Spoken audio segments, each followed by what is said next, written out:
Welcome to today's session. Uh, Today, like I mentioned, we're going to start first of all with the projects that we were given some weeks back.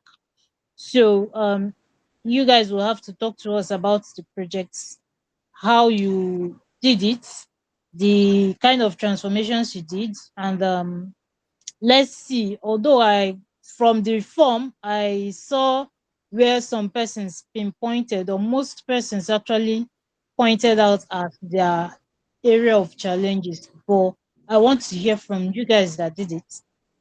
Let's know how you worked out the logic for the transformations, and how you why you decided to do certain things concerning your project. Then after that, we'll talk about the challenges that we faced.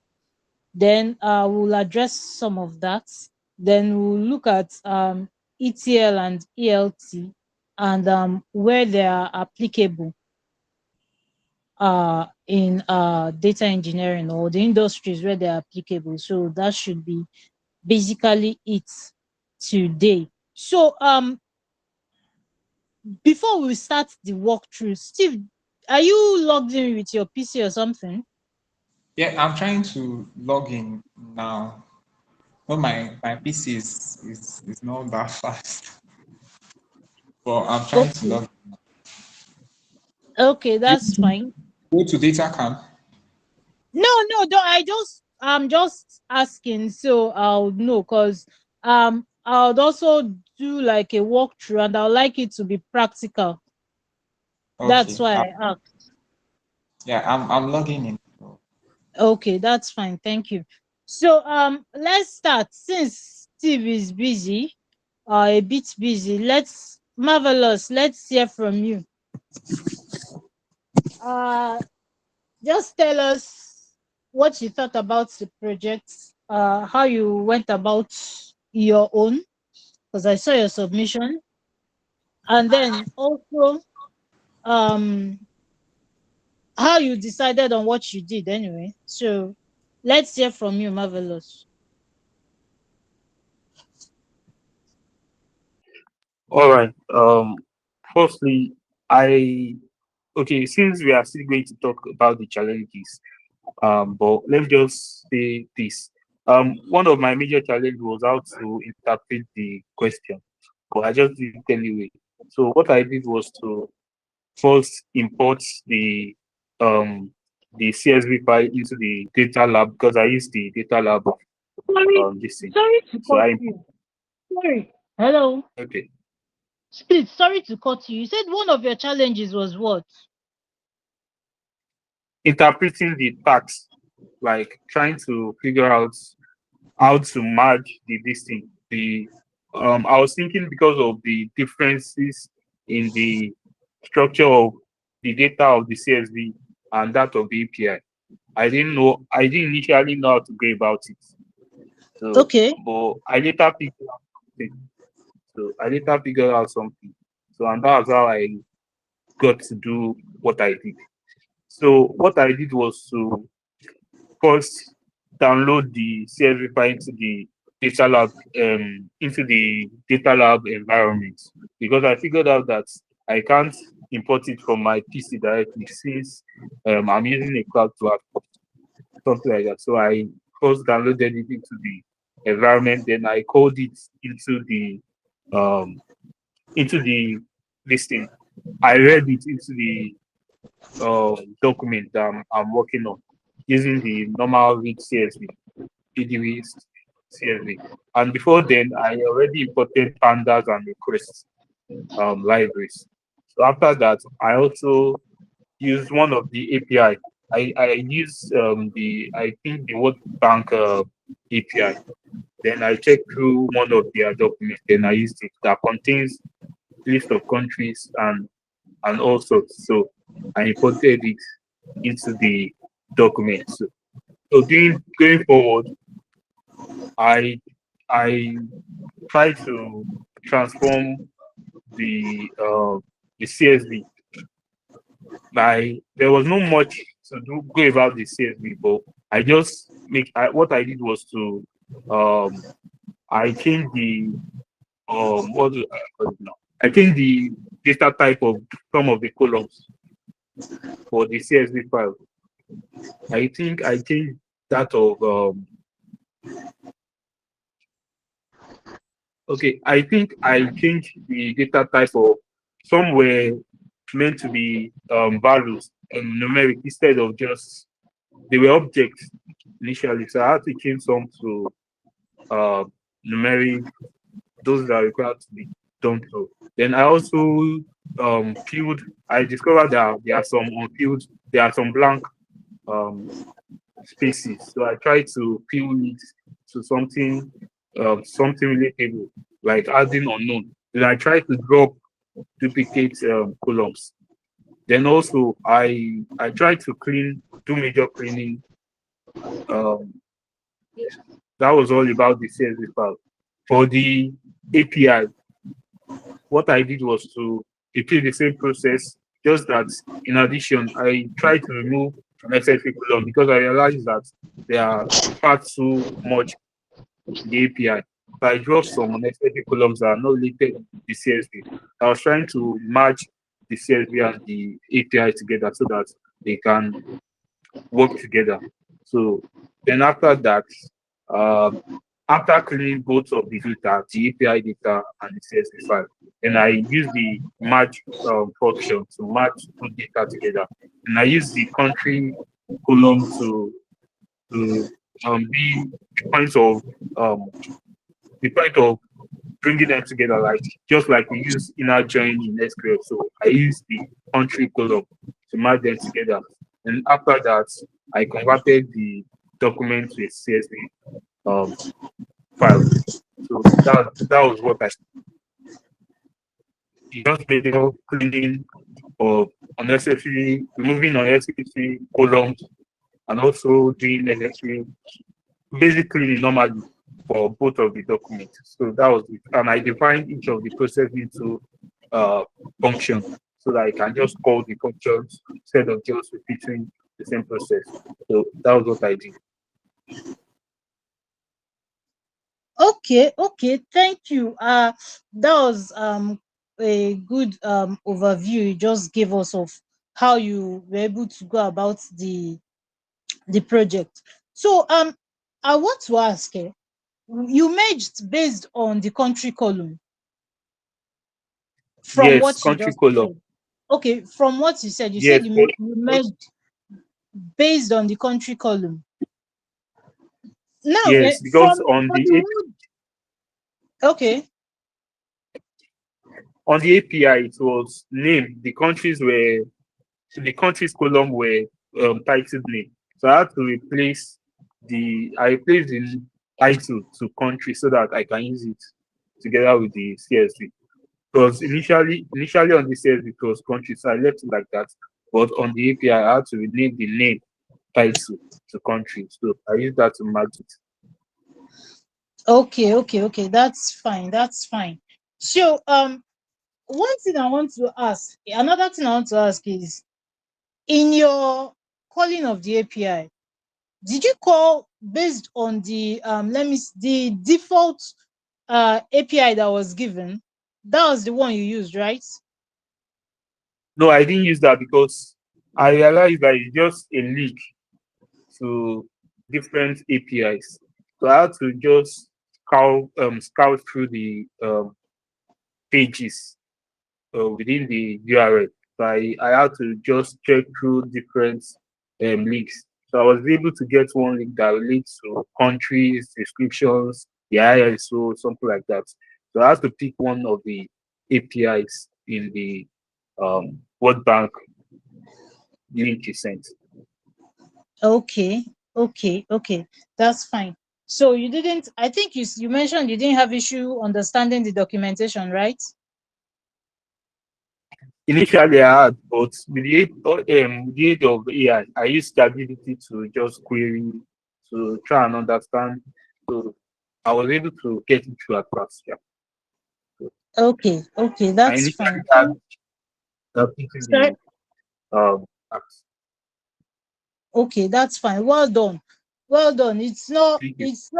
it's not actually easy, and I must commend you guys for what you did, because when I saw, it was yesterday that I had a bit of time to go through what everyone submitted, and I was like, when I saw the submissions, I was overwhelmed because I was surprised at what I saw, because I don't know.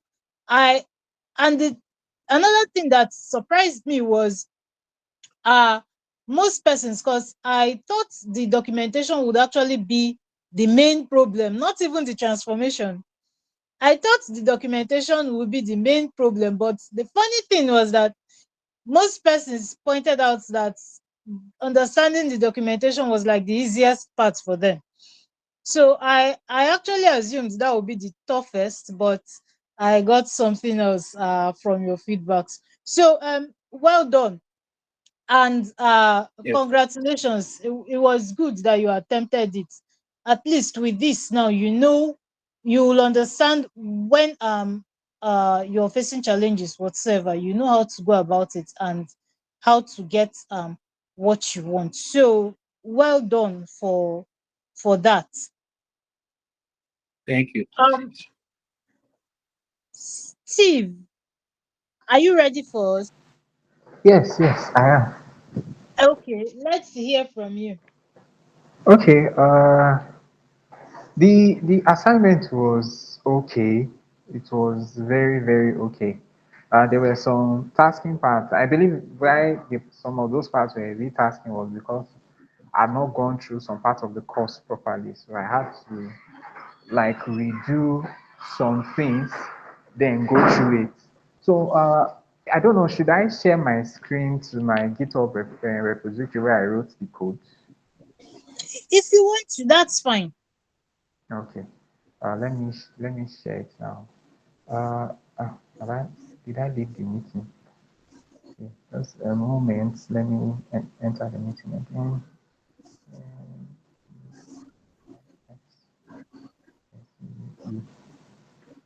Okay. So for the ah, okay. It's involved now. About this student, I'm here to.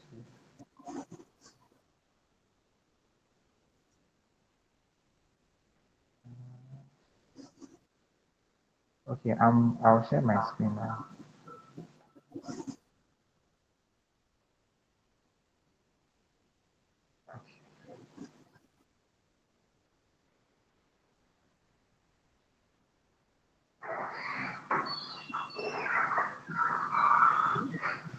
Okay. Please let me know if you can see my screen. Yes, we can. Okay. Okay, so this is the code, my humble code. So basically, what I did was just I created on my PC. I created a folder. I believe I named it ETL something. Then I saved the CSV file, all countries, and then okay, all countries was all that was in there. So I had to create this. First, I used VS Code. So what I did was initially to test and debug individual parts of the code, I had to use like a Jupyter notebook first. So that's why I believe that's why some of okay this one I've removed it already. It was showing that's why some before I edited this code, it was showing run cell, but now it's just like a single Python script. So I used Jupyter Notebook inside the VS Code to like create different sections. So I imported the different libraries. So for this case, we only use three libraries. I only use three libraries: request, pandas, and JSON. So, so I import the first function, which was the extract part, was simply to extract data from the API. I think I was supposed to do it such that it would extract the data from the API and the CSV, but I think I worked on a totally different project. So this particular first function was just to extract data from the API and then return that. that the data as a dictionary file. So JSON files generally are dictionary files. Then the stage two is the transformation phase. So what I did, I don't know, I'm used to we. Uh, so what I did was the file that was coming from the dictionary above, which was saved as what did I save it as? Save as file. Okay, I saved it as file. That is okay. I think okay, I saved it as I don't even know what I saved it as again. Okay, I saved it as data. Okay, data. Okay, it's returning it as data. So I know what I did was normalize the data so that it will appear. So the JSON file will become a data frame. So it will break it down into a data frame, giving it rows and columns. Yeah. Then after that, I did a rename of the column. So the name column was now country name, ISO was still ISO, total budget was now recipient budget, total expenses, recipient expense. Why I'm using recipient expense and recipient budget was because that particular uh, the I think my own API was from I think the second one. It's the second one, which is uh, open, open UNDP. That's SGD index. So that was the second one, not the first one, not World Bank. So I renamed the column and then did inside my transformation too. This is where this one was supposed to go to the extract part, but it's here. So I extracted the CSV file and converted it to a,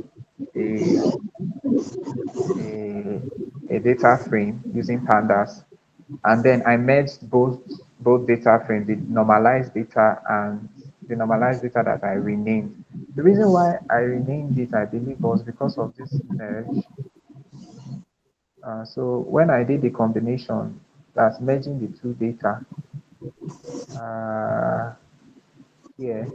So we ISO left. So I'm merging both on ISO 3.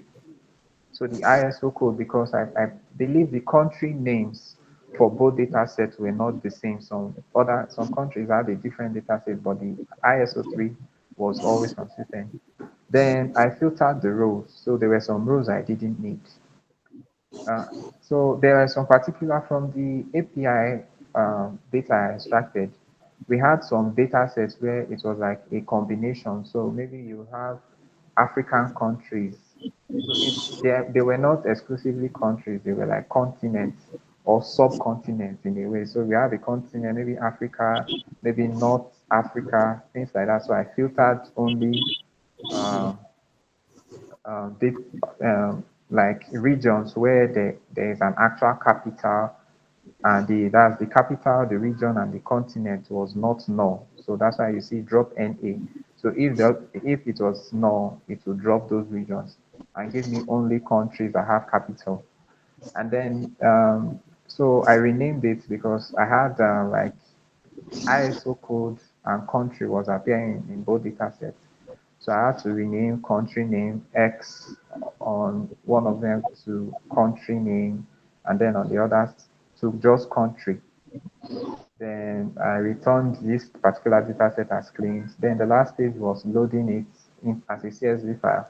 I didn't load it into a SQL database, so I just loaded and saved it as a CSV file in my local PC. Then I did small transformation, very little transformation, just to test how it would work. I didn't visualize it, it's just the transformation. Then I ran the script. This is the main ETL pipeline, so it's an if function. So this if function, if name equals name, why this name equals main, I believe what this particular part of the function was trying to say was if uh, I hope I remember what this definition was given.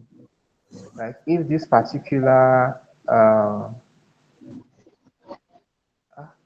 there's a particular meaning to this, that if it's part of the main code, that's this particular cell is not a branch cell, then all these variables, then run them.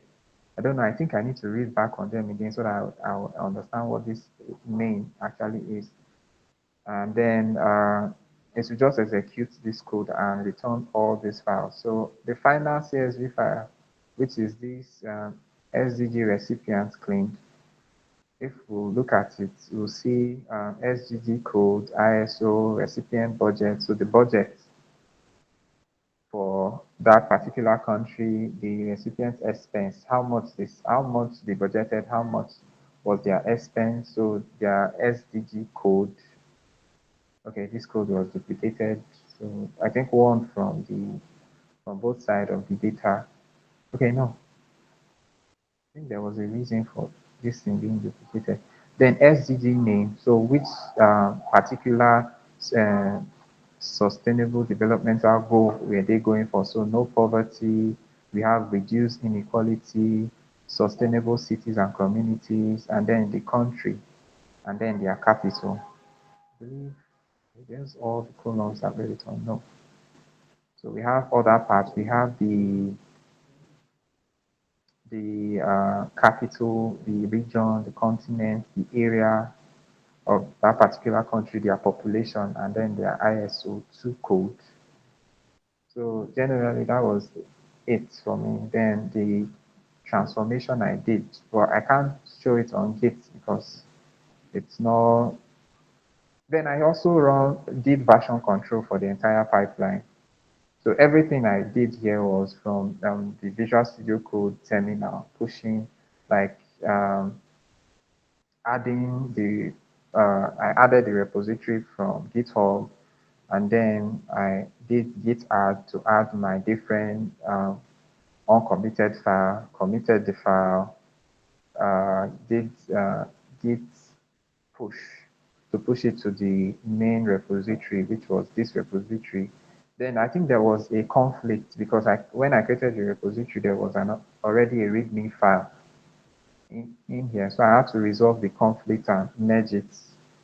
And then this README file was the most tasking part. And I didn't know that you had to even write code inside the README file for it to display like this. So generally, that was all I did. Thank you.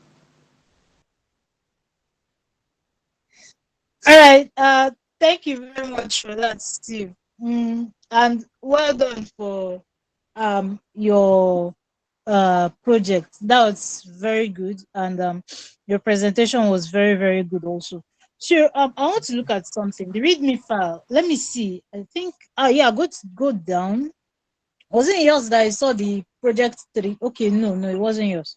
Cause uh there is some though I understand how to write readmes, but something I really don't understand yet is how to draw a project 3. And I saw some persons submitting with the project 3. So that's part of the questions I said I'll ask in today's class. Let me know how they were able to get the project 3 and put it in their readmes.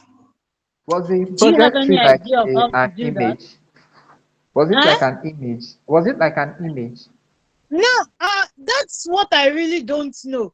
I can use the CLI, I can use the command line to, with the 3 command, you get your project 3 on the command line, but it's getting that 3 actually to be in your README README file. file. Yes, I saw some submissions like that, and I was like, yes, this is something I'm going to learn today. So that's fine, Sha. Well done for your work.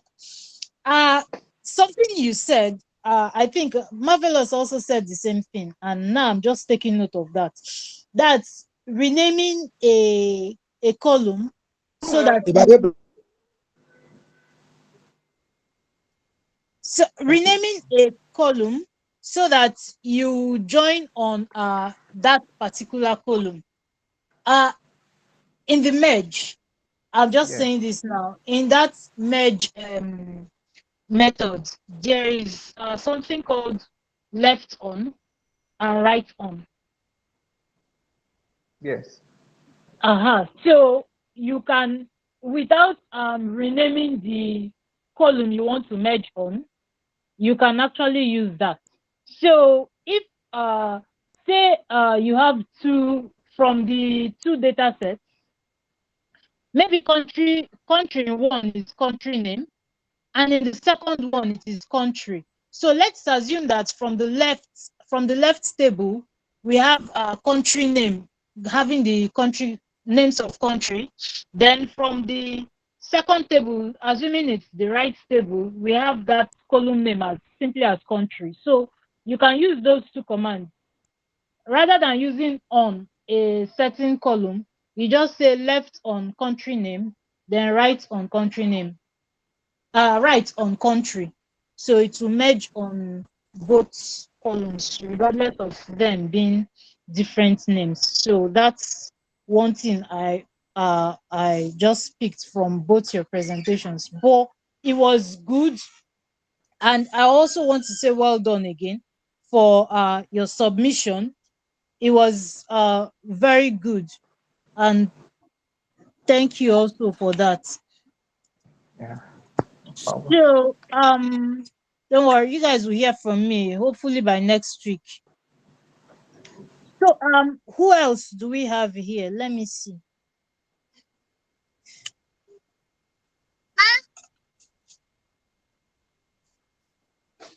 Who else do we have? uh Abasio from, did I see yours? Abasio from, good evening. He's my,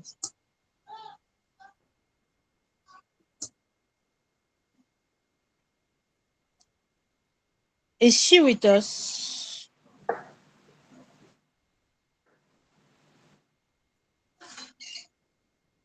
Okay, she's not. um okay, we have Collins here. Collins, evening. Good evening. Yeah, and welcome. So I think I saw your submission, right? Yes, I submitted. Yes, yes, Collins Agubuike. Yes, I saw that name.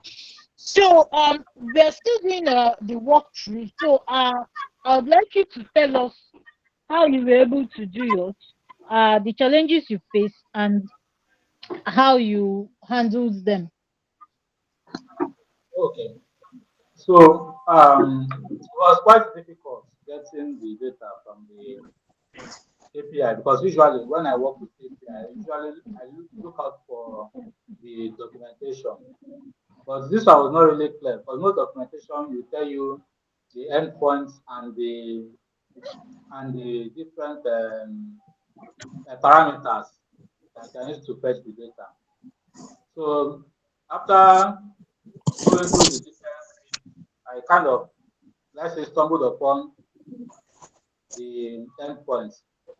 So I tried them out on a new tab to see what the JSON response will look like. And lucky enough, recent Chromium browsers have a way of specifying the JSON output.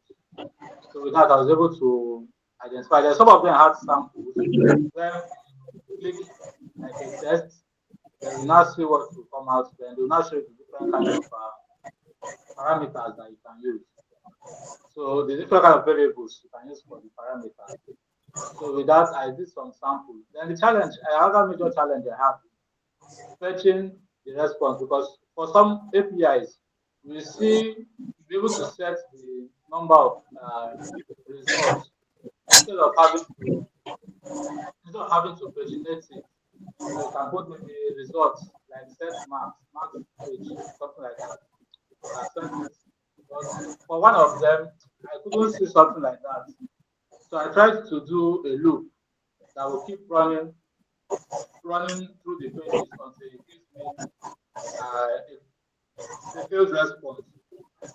The challenge I had was even when the page has exceeded the page number of pages with output, it will still give me an okay response. That's 200, 200 response for HTTP request.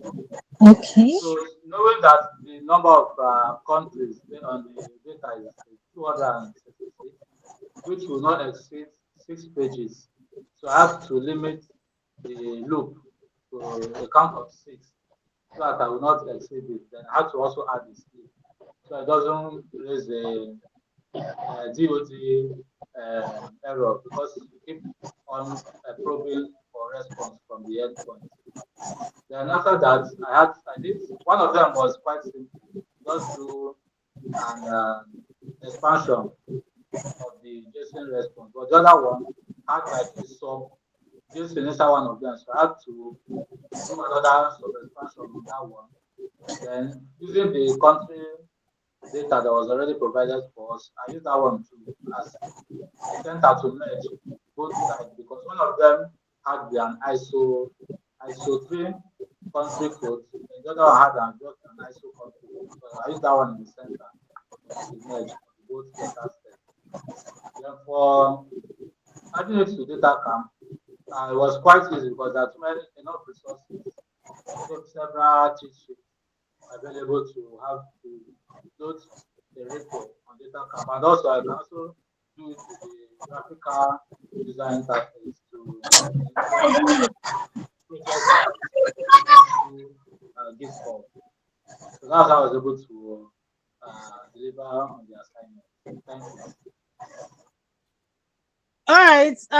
Thank you for that. I think I remember yours now was you did both World Bank, UNDP, and the API, right? The country's CSV. Yes, I did. Yes, I remember. That was actually a good one, and I liked what you did there because I actually assumed that everyone would just pick one work with just one API and merge with the CSV file, but you went beyond that, worked on the two APIs and merged with the CSV file to come up with something, and that was really a good one. So if I can remember, yes, this should be correct. You also in your readme you did the project 3, right? Yes, I did. So now I am now asking, how did you get that? How did you accomplish that? Okay, so I was looking through somebody's project as one of the, let's say, an instructor on data camp. So I just replicated the kind of the way he did his own readme for one of his projects. That's how I came up with the project 3 using Markdown language.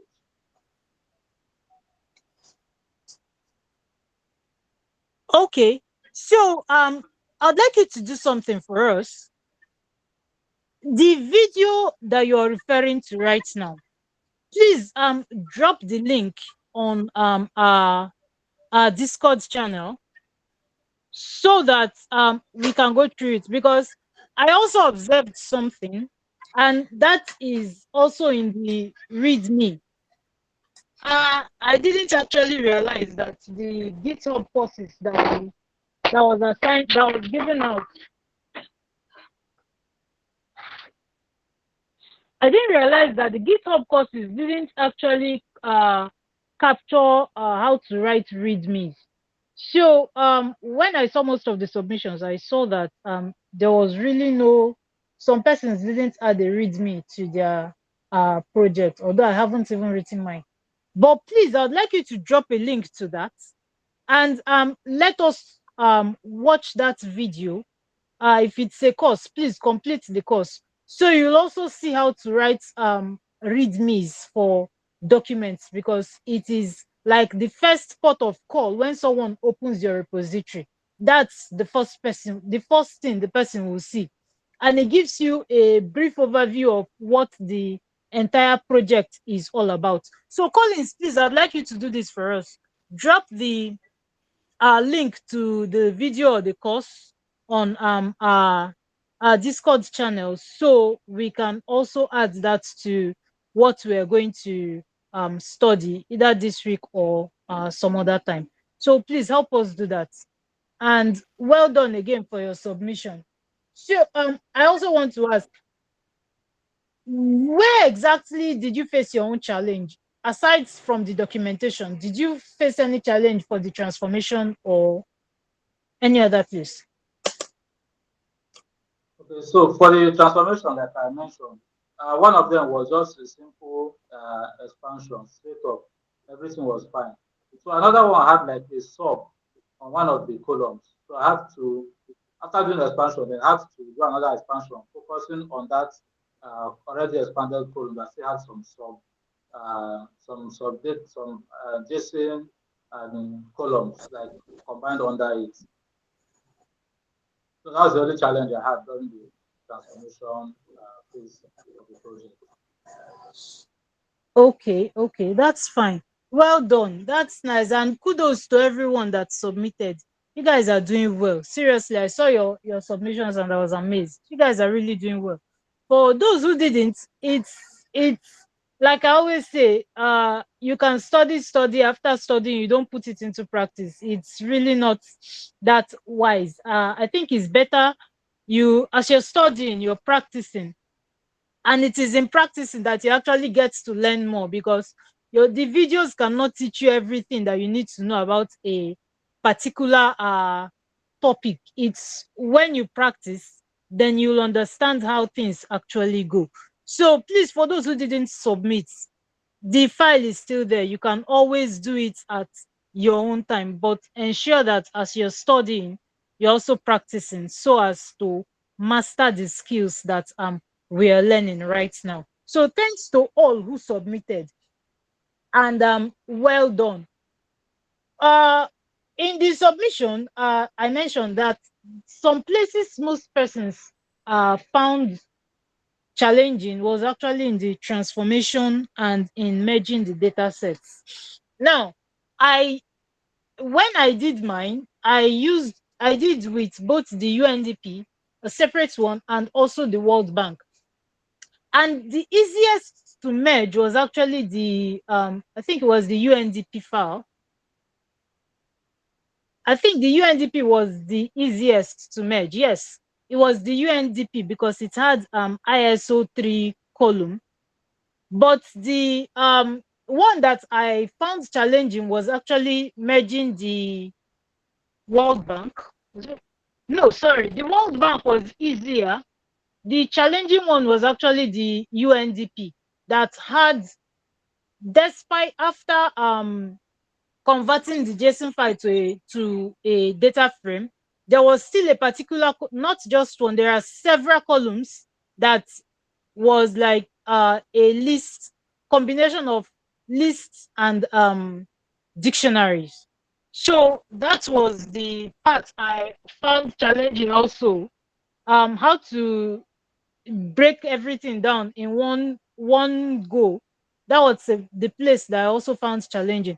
So we're going to talk about that today. I wanted us to do run through the code, but I don't know. I don't think time will make us do that. So I'm just going to run through some of the challenges we had, and if time still permits, maybe we'll just do one of the, we'll use one of the links, either the World Bank or the UNDP, to do a practical of the project. So let's talk about the challenges that we faced. Three areas. First is in transforming the data, second was in merging, and the third was in knowing how much to clean the data. That was another challenge someone faced, knowing what exactly to clean and how far to go about the data cleaning. Now the thing is this: when you're cleaning data like that, you're not cleaning it that you want everything to be perfect. The basic cleaning and transformation that we're doing in our own case as data engineers is so as to ensure that the data we're putting into the data warehouse or the database is functional for data analysis.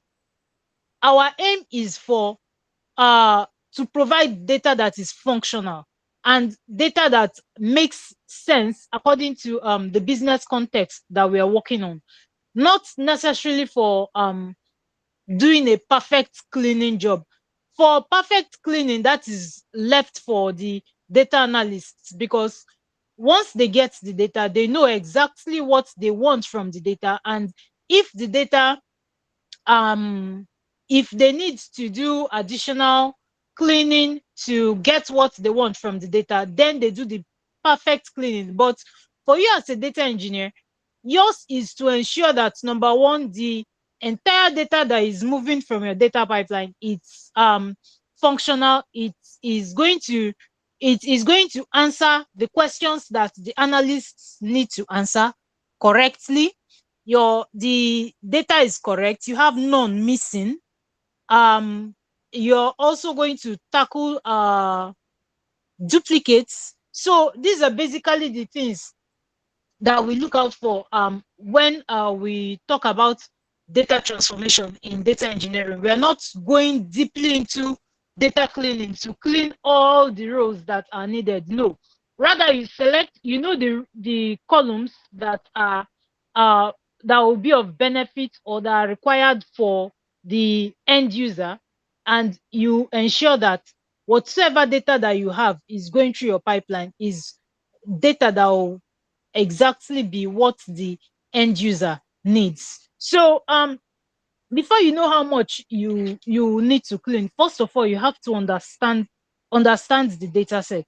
Now when we have, I'm going to point out based on the one I did using the UNDP data set. Now first of all, when I went through the page, there were so many data, there are so many APIs, there were so many links there that uh, gave us different data sets on that UNDP site. So after that, I decided to go for one that was their project lists, because I looked at it that, okay, let me just get a data set that would show me the kind of projects that UNDP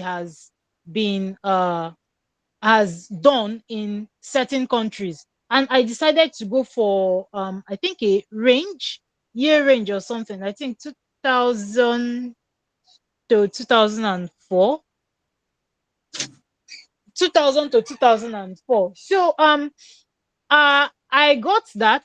And my aim, first of all, I wrote my aim, which is to get the list of data, the list of projects that UNDP had actually done in certain countries, in all countries, in a particular year. So that was my aim. And I wanted to also understand where the based on the projects now, which one is related to which SDG. So each project that I looked at, I wanted to know if it is which sustainable development goal it is actually related to. So that was the aim of my own project, and that was how I decided to get that data set.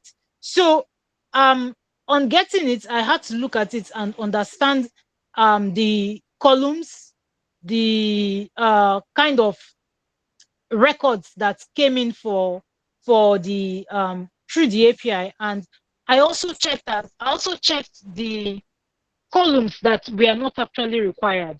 So for you to understand how much you need to clean, first of all, you need to look at your data set, understand what is there, and know that you do not actually need to clean everything. When you get the data set, you search. If you see that there are excess columns, of course, first of all, you drop the columns, that are not required, because so you drop the columns that are not required. Then another thing you need to take note of is the things that you have to clean. So some of the basic cleaning that we'll do is first of all to check and to confirm the data types. So as you get the first call into your the first response from your API, you check the data, check for the data types, ensure that every column has the correct data type. Then you check for duplicates. Then you also try to handle missing values. These are like the basic things that we just need to concentrate on while cleaning a data set. Now, when we talk of handling missing values, at times that again depends on the business context. Please excuse me.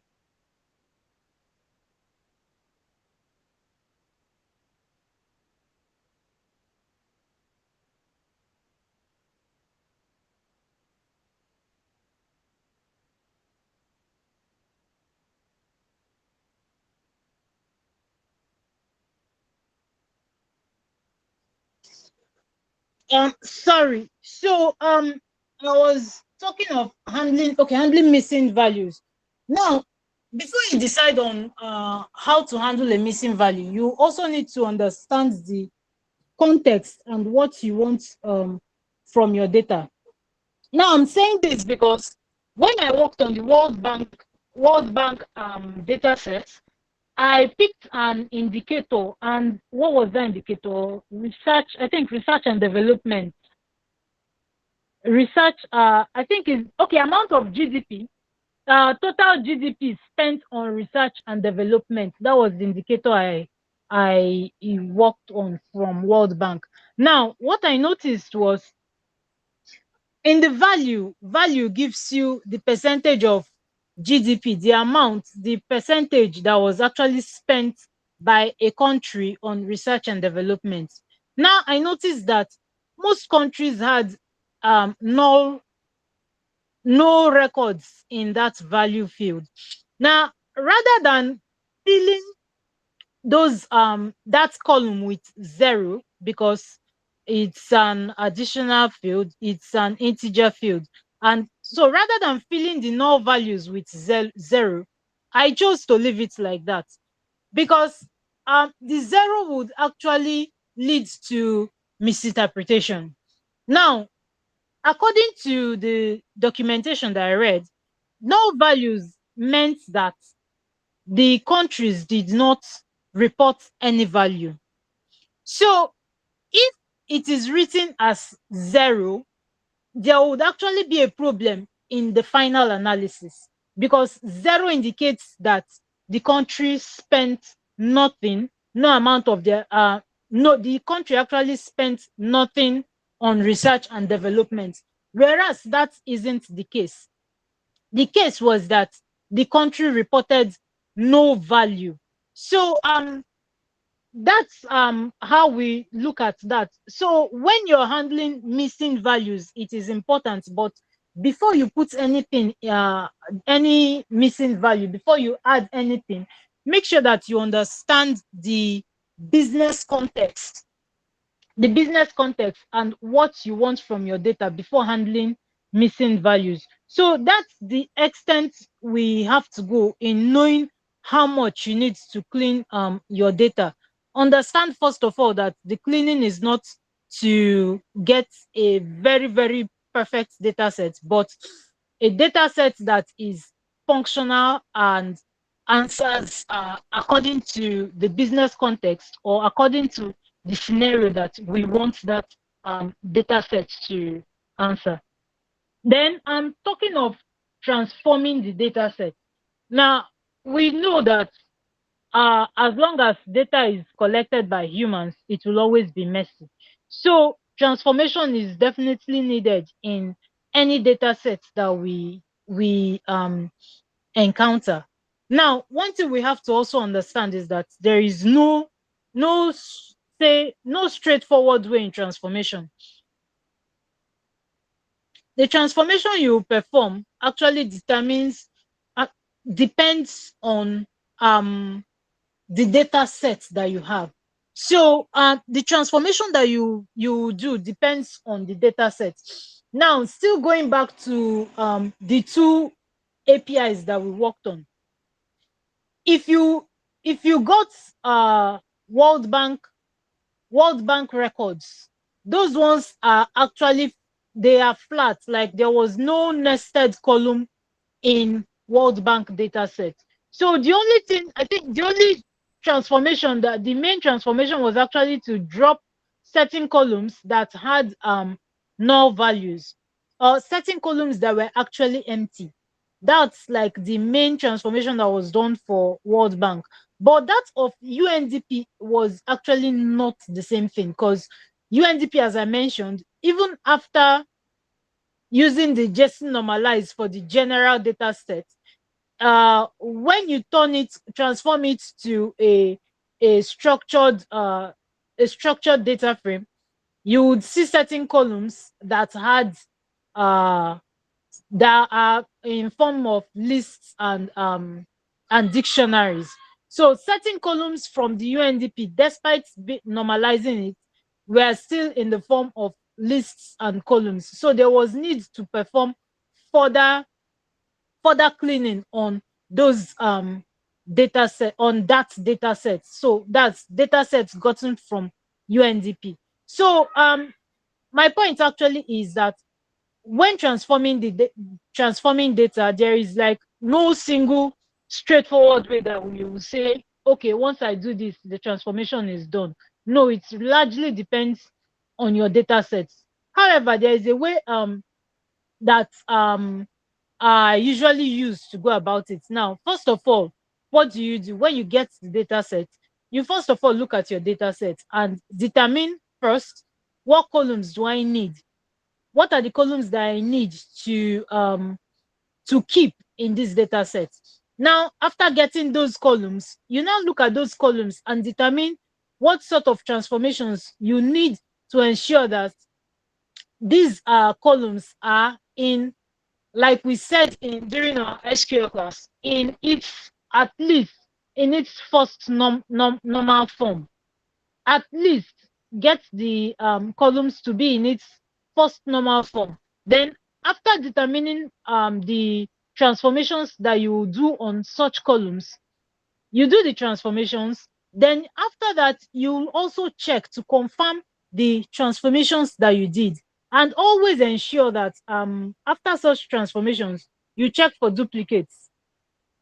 After such transformation, you check for duplicates. That was another issue that I had when I used the UNDP. Now, what I did first of all was on the column that had more than that wasn't normally flattened, it required two additional additional transformation steps. Now, the first was to remove it from the list, and the second was to remove it from the dictionary. So first of all, the first thing I did was to use explode to expand it, first of all, to remove it from the list where it was.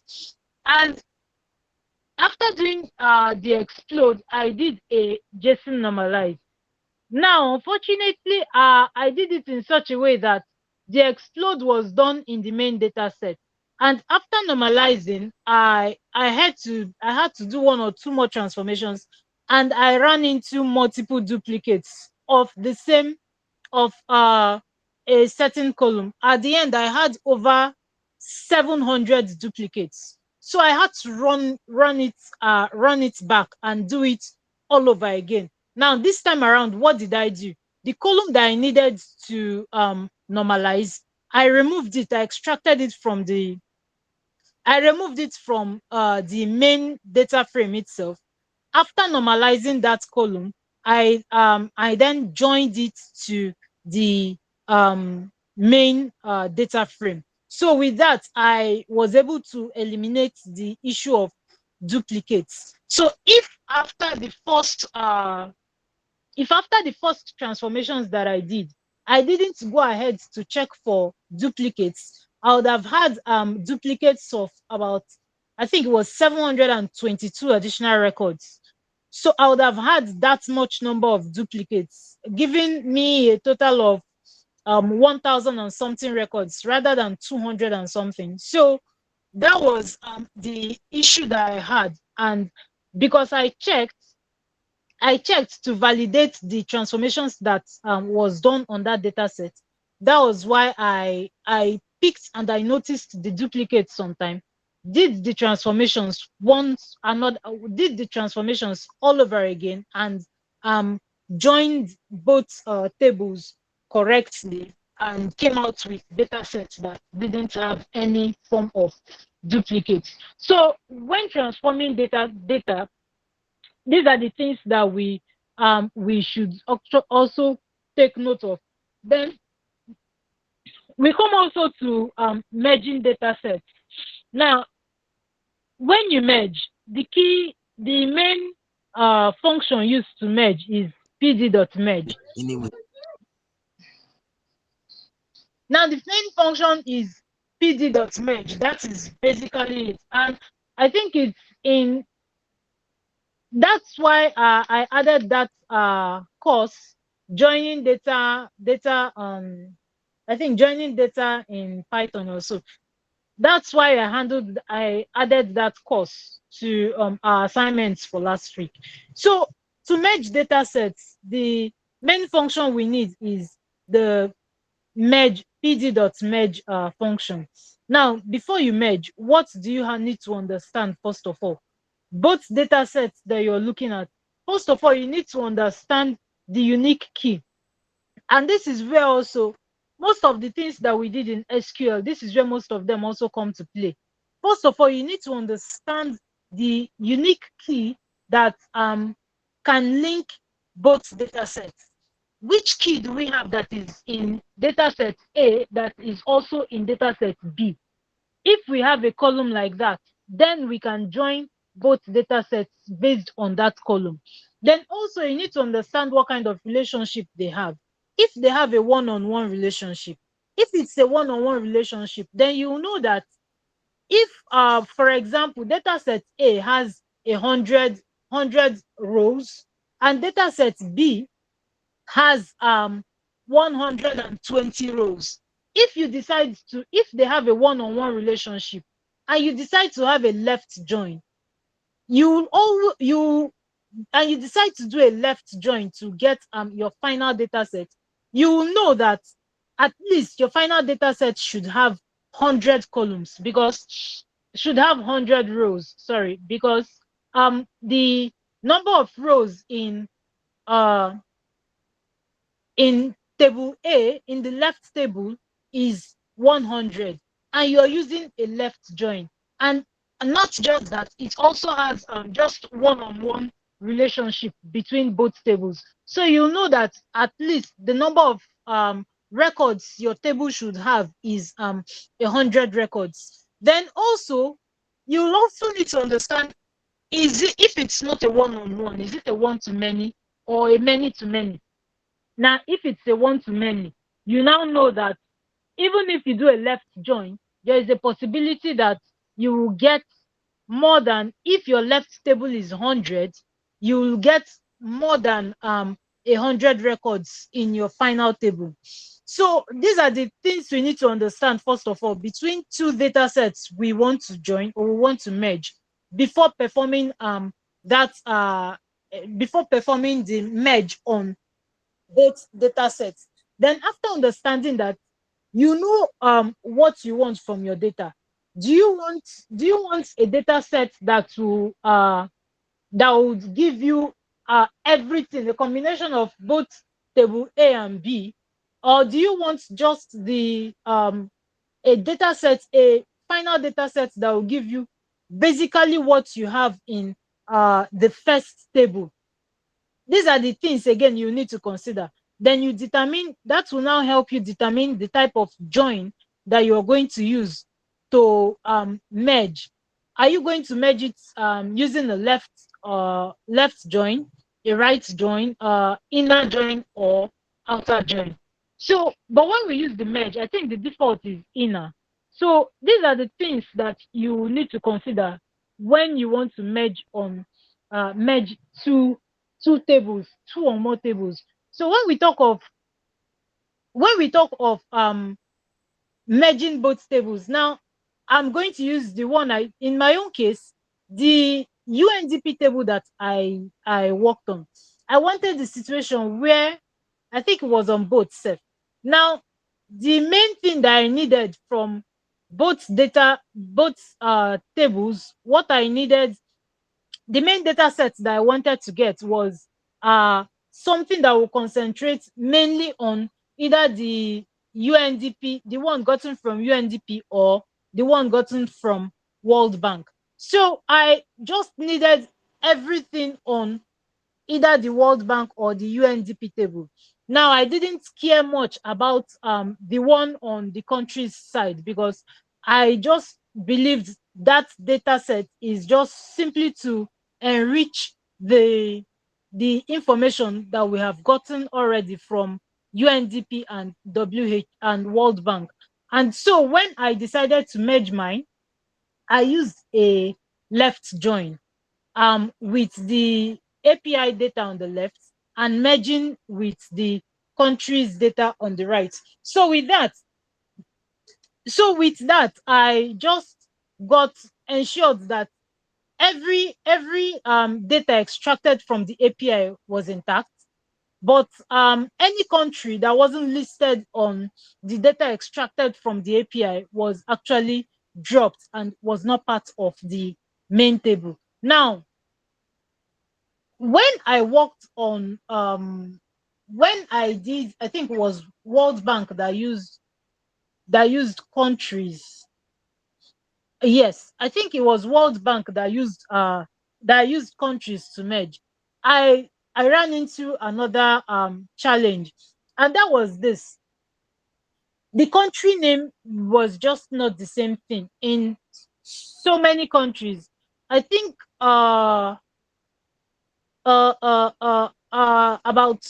20 or something, the country names were not the same thing. So as a result of that, it could not merge properly.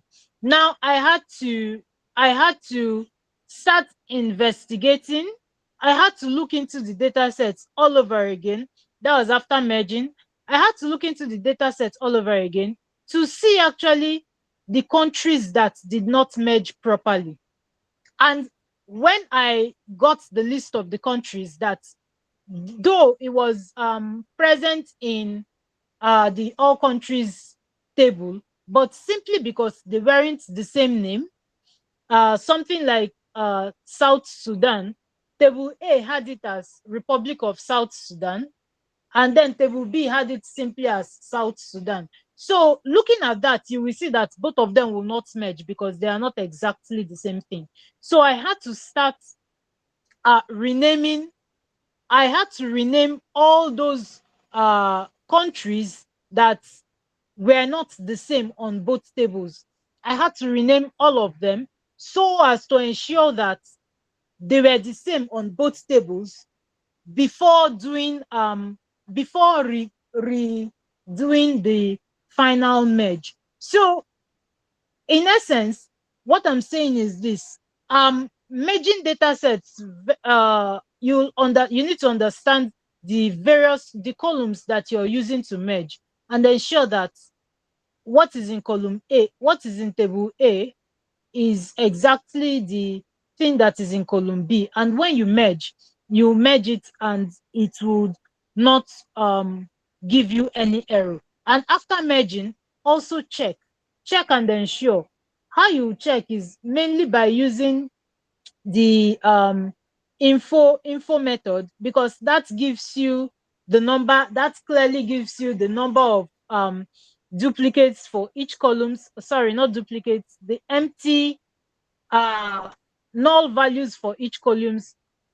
It gives you a broader understanding of your data set, though it's an overview, but at least it gives you something, and it tells you what has happened to your data set after each transformation.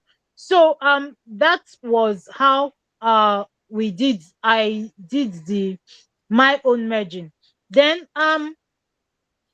the area that most persons actually say they had easy understanding was in understanding the documentation and in calling the API. Now, something I noticed again was that uh something I noticed was the documentation really isn't that easy, and it really isn't that straightforward. That's why I actually added it there to know how we are going to work with that. The easy documentation between both APIs was actually that of the UNDP, because for the UNDP, once you get to that page, you just click on try any endpoint, and you will see a sample of what that endpoint will give you. So that would help you determine what exactly you need, and you just copy that endpoint and put it into your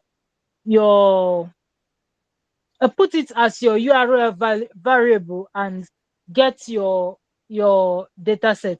But for that of World Bank, it was really quite challenging, because when you get the first of all, when you see the let me say the default endpoint for their general endpoint, the default, it's not that straightforward, because now if you decide to get data using certain indicators, you would have to go the extra mile to search for the indicator that you need. And I couldn't really find the exact place on World Bank where they listed all their indicators and the indicator values that you use if you want to call the API. I had to go to their glossary, I think, yes. Then you start clicking on the name of each indicator. And once you click on it, on top of the address on the address bar, that is where you get the indicator value. And that was how I was able to get the indicator value for the data sets that I extracted using World Bank API. I had to go through all of them, took the one of my interest. I looked at the one for I was interested in, which was a research and development. And on the address bar, I think at the last field there, after the last slash, the remaining values there is the indicator value. So that was how I was able to get that indicator value to work on my own part of the World Bank API project. So overall, the project was really good, and I felt it was interesting, but I'm still yet to do the readmes for both of them. I'll have to do that one of these days. Then also something I noticed, uh the value of the classes, the sessions that we actually have, is not just for us to come and listen, but also to put certain things that we say into practice. Some persons did a Git upload, like you just go and upload your files. I don't know why, but it would have been better that we did a commit, like push your projects on Git using the command line, rather than doing a Git upload, because working with the command line at this stage, I think doing it consistently and constantly will make you more confident in working with command lines. So when you get to um, a place where you do not have an option but to use a command line in working, it wouldn't be that difficult. So these are some of the things that I noted in our project. So well done to those, and thank you to those who submitted, and well done to everybody. Now I also wanted us to talk about see how to load in a database for I don't know. Okay, so let's moving on.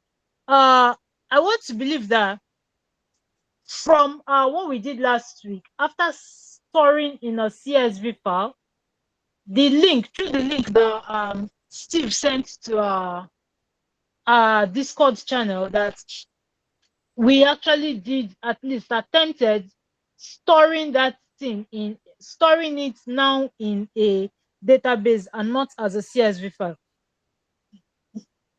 Now, the thing is this, as data engineers, you're loading straight mainly to a database or a data warehouse, not storing it as a CSV file. CSV file is just for practical purposes. So moving forward, all our storage will be to a database and no longer as CSV files. Okay, so I think one of the courses we have handled has covered that, if I'm not mistaken. But I'd loved to practicalize it right now. But okay, that won't be possible. Then another thing I would like to talk on, based on this project we used, is actually first of all talking about the software principles that we handled last week. Now, in most of our submissions, nobody did the try and catch, at least to catch errors, in our submissions, and also how to use login to know where your ETL is at every point in time. What I'll just do is, how do we do this now?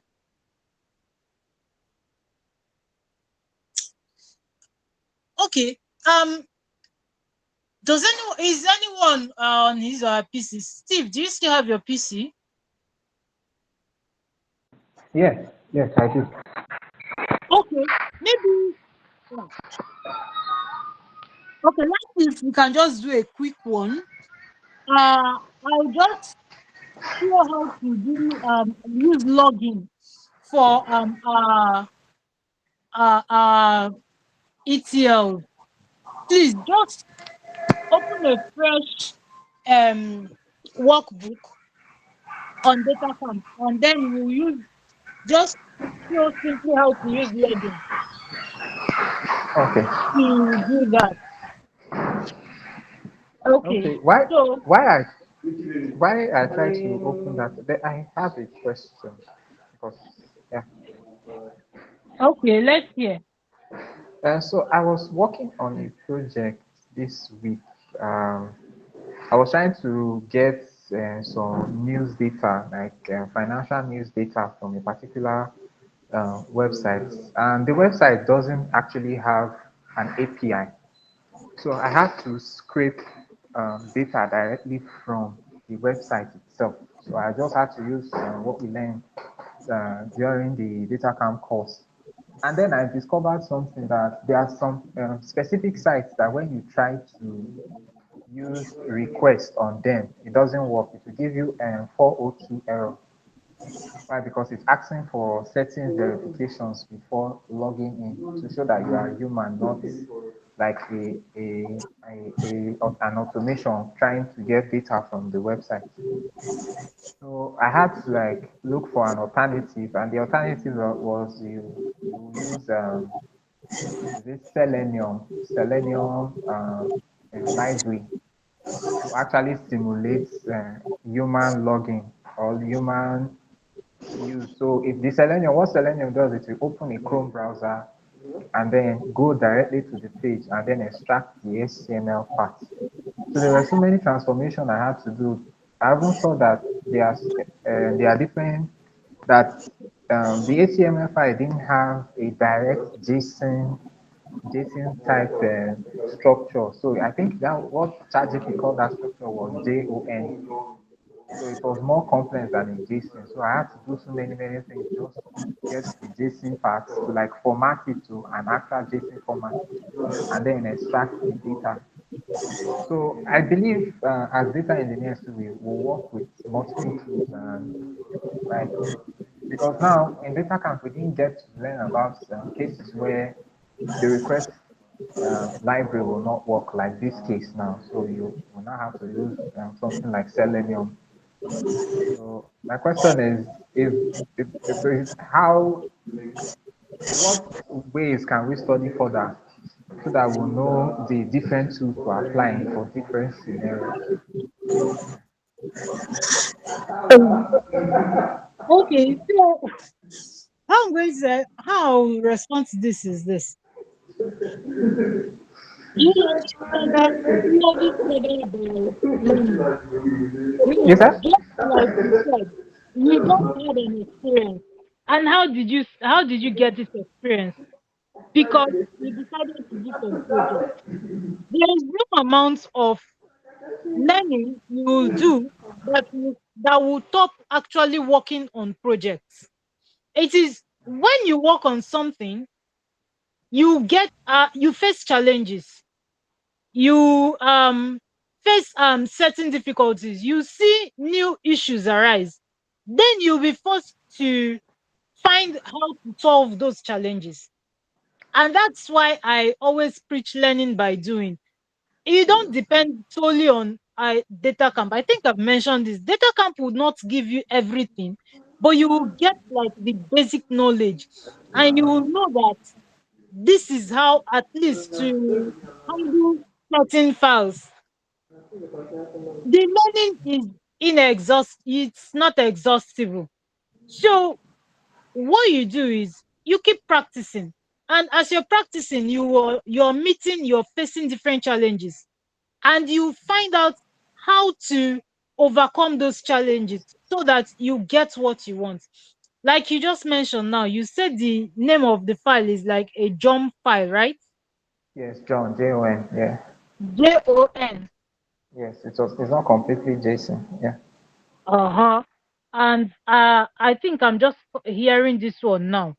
So there's nothing to it. It's just doing practice, face challenges, and find ways of overcoming it. Every resource is available on the internet. Yeah. Thank you. All right. So okay, while we're waiting, are you ready? Yes, I've opened the notebook. Okay. So the only thing is I'll just go it's just something straightforward that I'm going to say. So first of all, for us to use now login, the benefit of login is that it is used in place of the print statement. So rather than using print statements, we use login. I don't know why data camp is like this, but when I tried implementing it, I didn't see the log file.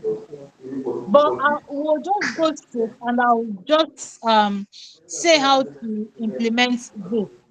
So first of all, to use the login, we have to import the login library. That's LOGGING. So please import the library. I should import which library? Login. LOGGING. I just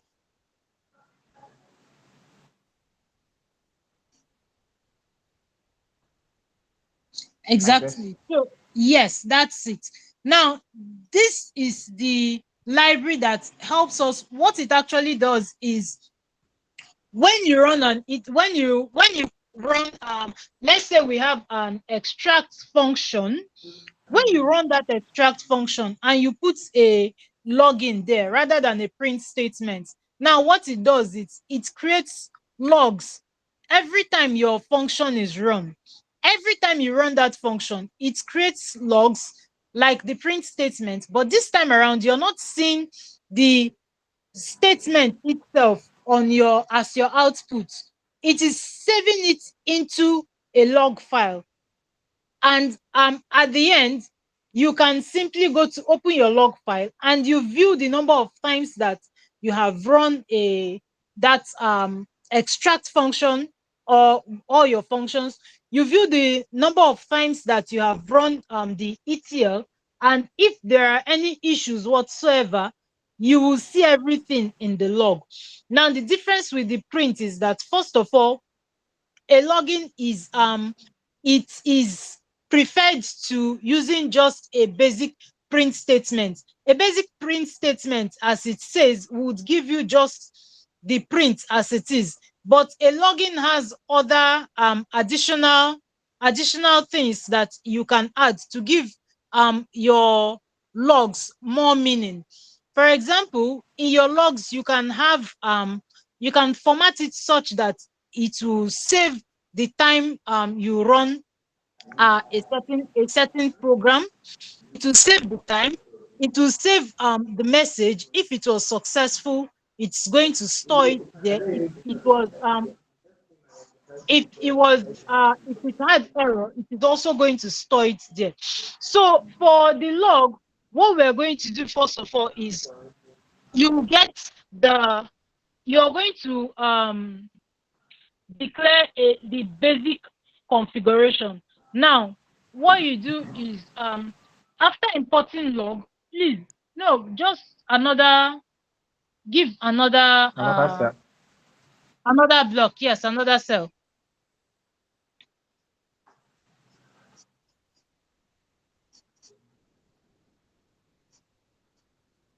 Okay, so we're going to say login dot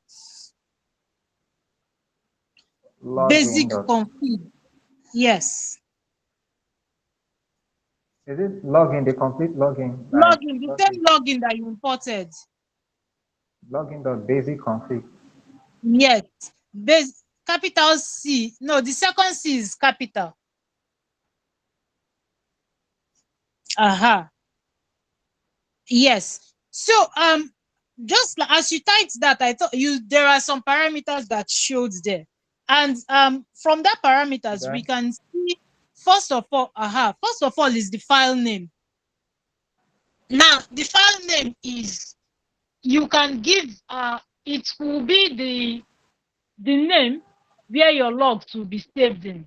So if we can put a file name. Let's just use that parameter file name, say etl log, etl.log. No, As the file file name. name. Yes, file name equal etl.log.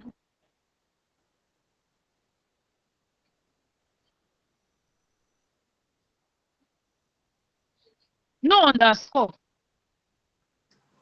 Okay, just file name like this. Yes, yes. In quotes, etl.log in quotes.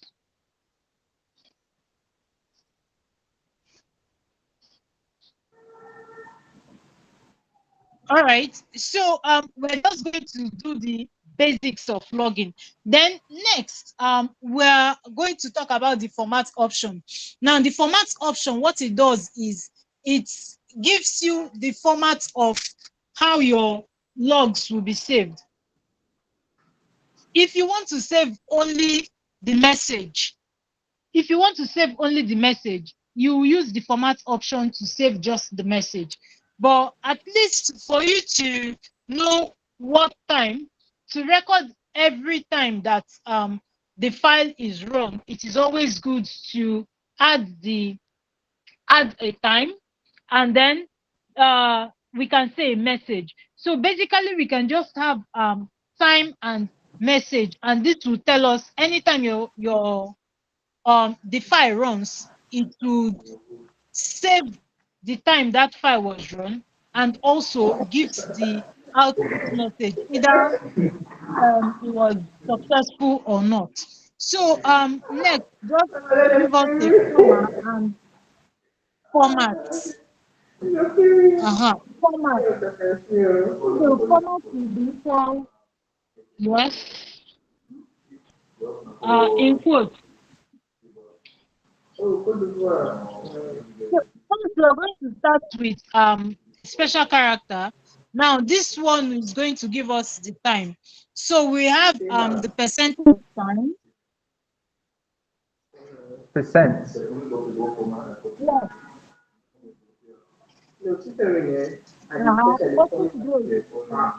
Open You said bracket. what?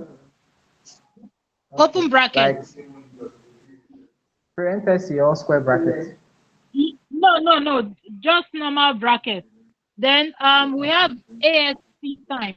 ASC time. Like this. Yes, that's correct. Then outside the bracket, you add an S. Okay, fine. Now, this command as it is would give us the date and the time that we run our log.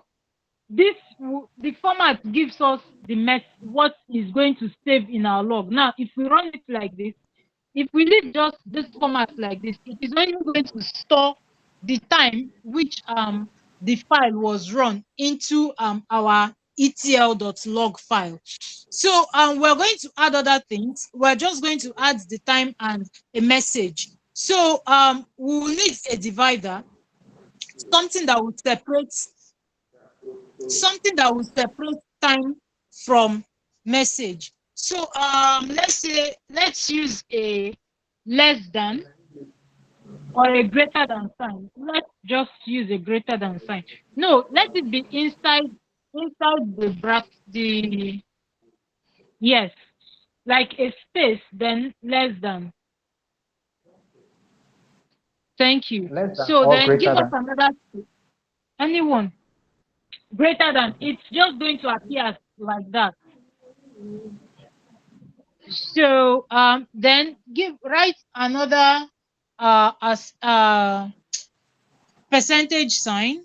Yes, thank you. Then message. No, it is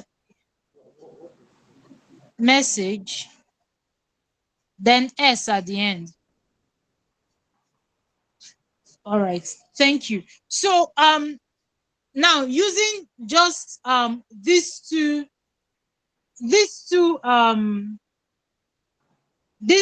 objects inside format, what it will simply give us is, first of all, it gives us the time, the date and the time it was run, then gives that less than sign, and then it gives us the message. So now the last thing we're going to add is the level of login that we need, and we're going to just use comma level will be login.info. Level Level. yes, equal login. Right? Is Login. it a method? Yeah, correct. Double G dot info in capital letters. Info in capital letter.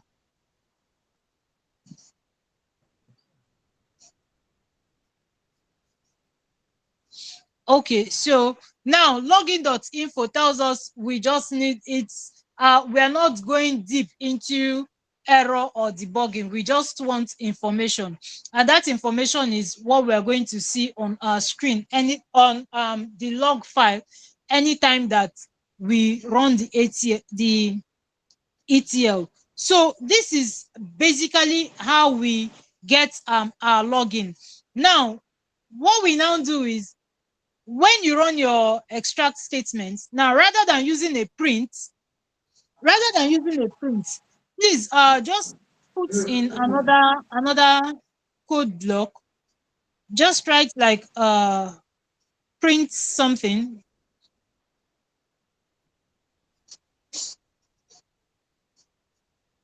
So just put print okay, maybe extraction complete or something.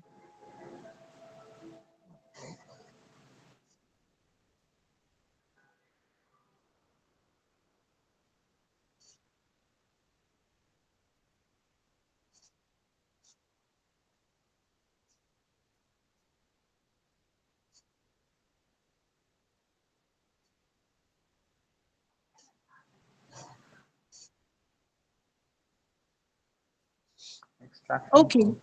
All right, fine, thank you. So we are going to assume now that this print statement is actually written in an extraction function, that at the end of our extraction it prints extraction complete. Now, rather than using a print, instead of print, what we are going to do is we are going to use login.info. So please replace the print with login.info in all in small letters now.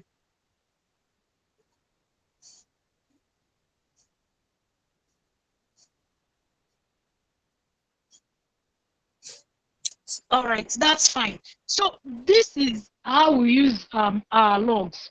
And when you run all of this, once you run the second code block, it automatically creates an etl.log file. So when it comes to the third one and run login.info, now the etl.log file is now populated with the time that we ran that the time that we use the time that the login.info, which is the third code block, the time that that code block was executed. Then also it will now give the message extraction complete, and it saves it in etl.log file. This is basically how we use login in our codes. So rather than using a print statement, we create log files that stores at every time our codes is run, every time your ETL is run. Now, this log files also helps when you automate the whole process of when you automate your ETL process. Using the log file, you will know if your ETL, if your automation actually worked or not, because automation means you were not there and the system ran it on its own. So when you come back and look at your log file, you will check the last time it was run, and if you see a new time added when you didn't go to your system to click on run, or when you didn't go to your system to manually run it, when you see a new time added, that shows you that your workflow has actually been automated. So logging is what we use in place of print, because it gives us a better and a more robust information about our ETLs and our pipeline runs. So that's what we do about logging. So in for moving on, rather than using print statements, let's incorporate using logging. Try it out on your own PC and see the difference, because it really won't give us, okay, you've run it and we're supposed to get an etl.log file, but it's not giving us that on datacamp. But try it on your own and see how the log files are created, and you just open it and see what is there. So that's it. Then we're now talking lastly on ETL and ELT. ETL and ELT, which is our main focus for this week. We have been saying it all along. ETL, ELT, they are the same thing. The only difference is when the loading and the transformation occurs. For ETL, the transformation occurs before the loading, but for ELT, the loading occurs before the transformation. So ETL is mainly used in Python, while ELT is used in databases. Now, for the projects that we just did, we used an ETL setup. Now, for us to do it as an ELT, what we simply do is, after extracting your document, after extracting your data from the different sources, you load it directly into your database or your data warehouse. And it is in that database that you do the transformation. You do the transformation in the database or data warehouse, as the case may be.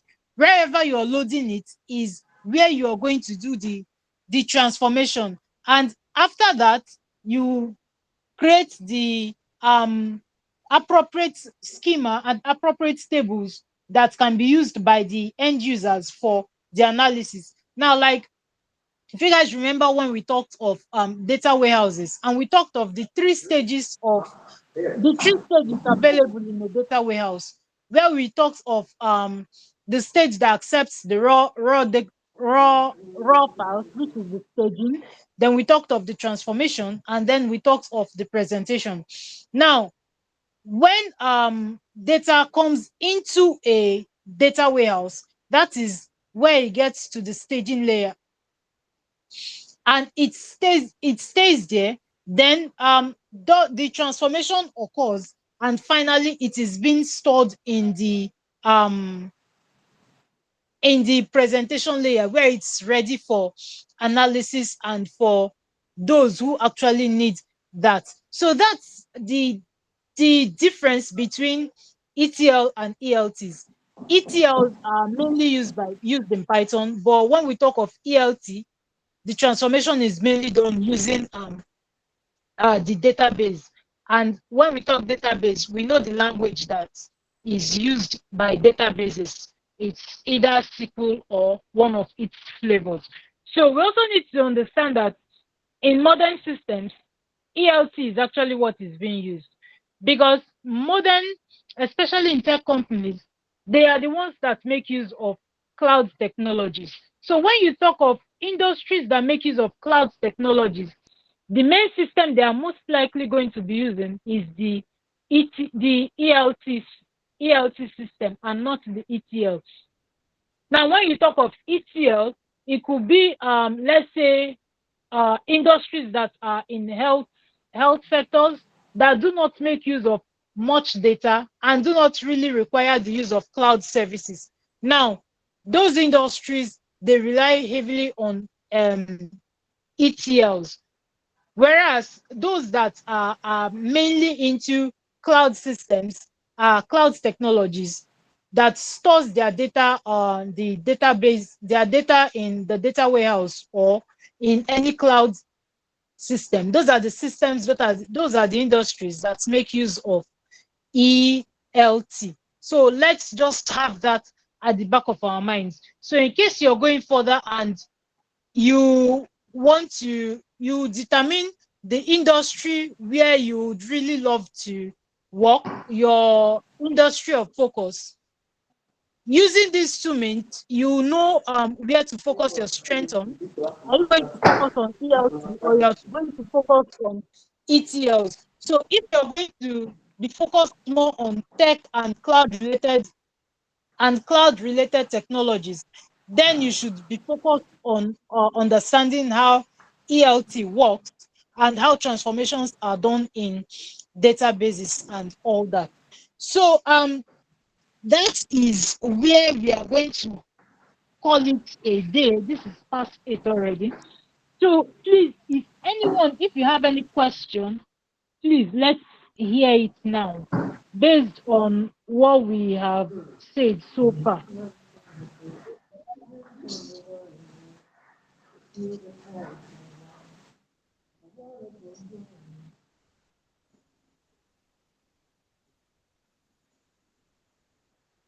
Does anyone have any question?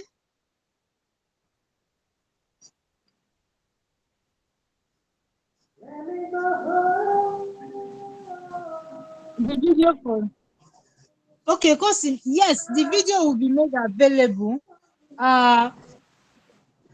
when it will be, yes, it's being recorded, so the video will definitely be available.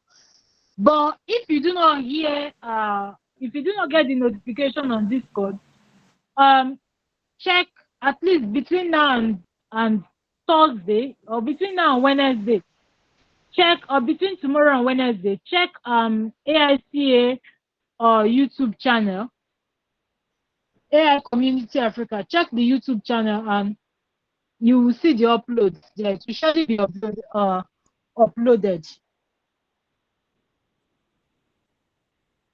All right. Oh, jeez, why do I keep forgetting?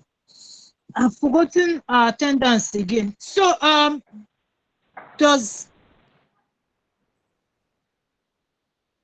okay. So I since I'm not hearing anything, I'm assuming we do not have any question.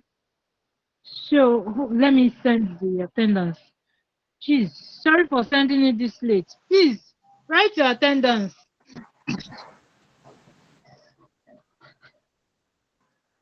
Please write your attendance.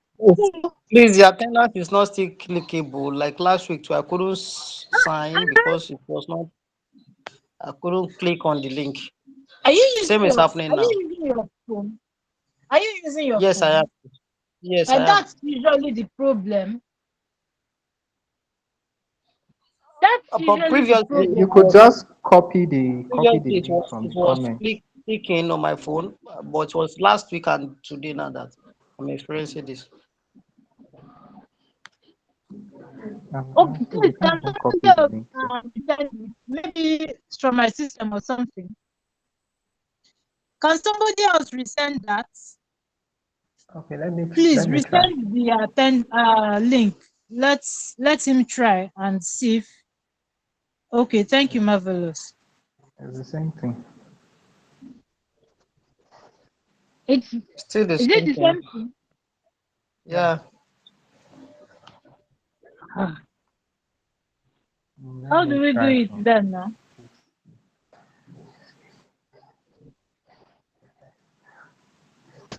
Okay, it's showing as a link here from. So is it possible? Can I post share on the? I don't know. Or On if you this, share on the platform, it means people that do not attend can also sign it. yes. That's the thing now.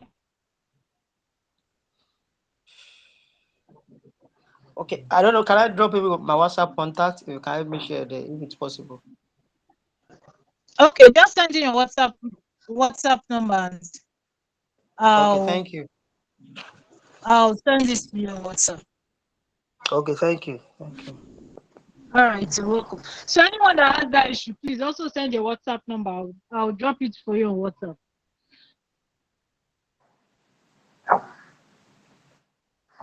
Okay, so all right, I've seen it. I've seen it. Okay, Thank you. let me Yeah, just. thank you. All right, let me get it. I'll send it later.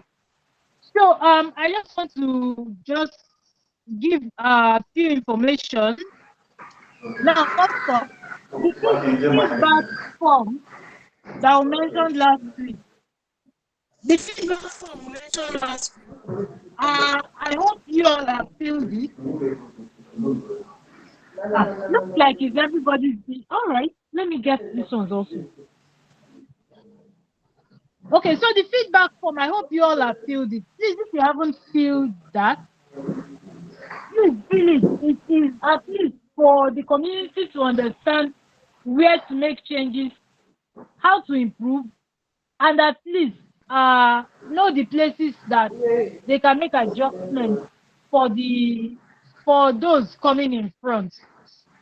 We know that change, of course, is constant, and we're always looking for ways of improving ourselves. So please, the feedback form is very important. If there is any of your expectations that was not met, say it there. And then we'll see how to make changes for the new persons that will be coming in next year. And if there is any other thing that you would like to say, please fill the feedback form. I've sent it on our Discord channel, and an email was also sent last week. Please check your emails. The form should be there. Help us complete it so we know our stand and way forward as a community. That's one. Then also there is going to be a final capstone project. Now, at first I was really contemplating if we're going to do this, but it is something that we must do. Now there will be a final capstone project. I'm saying this now because our sessions are intended to end in the last Saturday of November, which is in 2 weeks' time. The only thing we left for us to discuss is how to automate all of these ETL processes that we have been doing, which we are going to touch next week and in 2 weeks' time. But next week will basically be how to automate this process. So now we're going to have a final capstone project.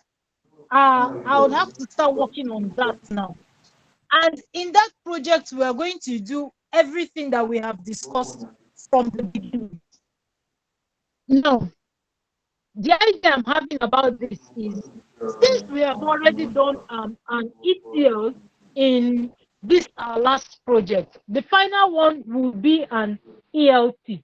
We're going to do the transformations in the database, and we are going to automate everything. When we handle automation next week, after that, hopefully I will try my best to ensure that the document is ready before our last breakout session, which will be in 2 weeks' time. And then I'll share that document and I'll explain how that project will go and how it will be submitted and time frame and every other thing that will be needed. Hopefully that will be done in 2 weeks' time. So I want us to have this at the back of our mind. Next project we'll be having will be in the form of not an ETL this time around, ELT. So we're going to use what we learned from using SQL. We'll combine SQL, we'll combine Python, then we're going to combine automation to do an end-to-end data engineering pipeline. And I'll ensure that the document is as clear as possible, because I also noticed that the last document I sent wasn't really as clear as I wanted, and most of the submissions didn't really capture what I anticipated. So in the last one that we're going to do, I will try to be as clear as possible.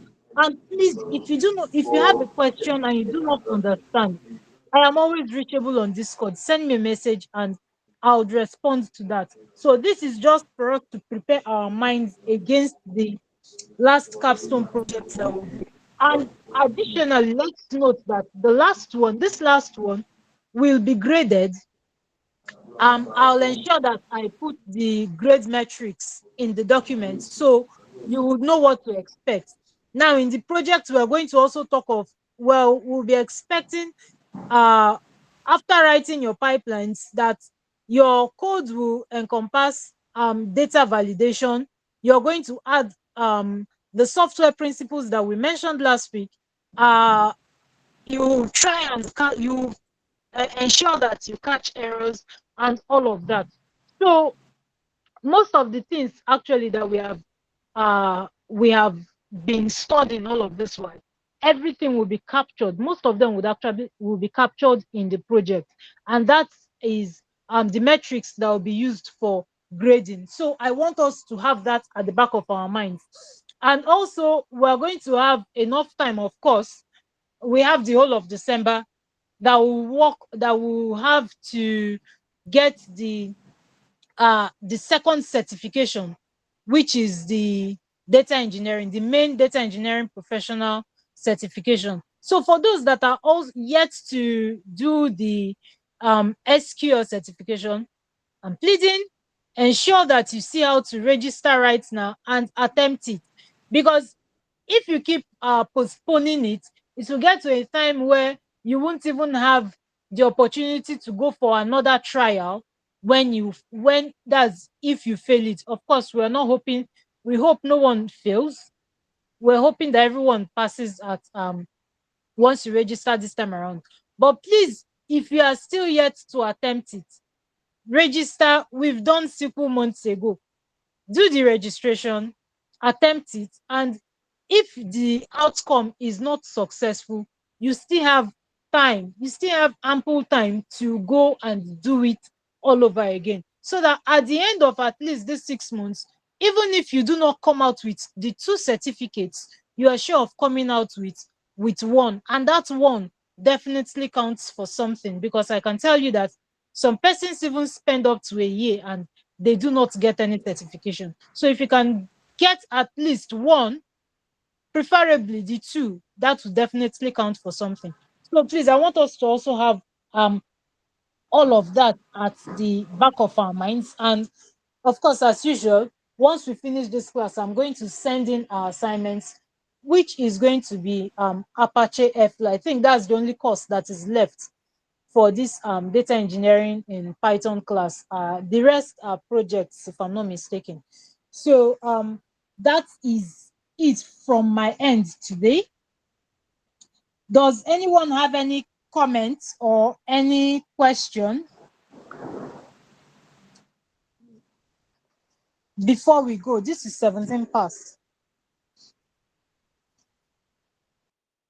Okay, so silence means that we are on the same line and no one has any comments. So thank you for joining in today. Thank you. And today we really did come late. We joined in late. We had to wait extra, I think, 25 minutes. We started 25 minutes past 6 because most of us joined late. Please, we have just few weeks to end this, and I want us to make use of this time as judiciously as we can and ensure that we cover at least, if not everything, the very, very important ones that we need to cover. So please, we have just two more sessions. Ensure in our next two sessions that you're the first person self to join in. You can join in 5 minutes to the time. The link is always there and it's always available once it's 15 minutes to the time. So please, let's take note of that. So if we do not have any other thing, I want to say thanks to everybody for joining. Thank you so far for your cooperation, and thank you for being active. Again, thank you for being active and for everything. So I'm going to say good night from my end this time, and wishing you all a very good night rest. Thank you.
But he's unusual. But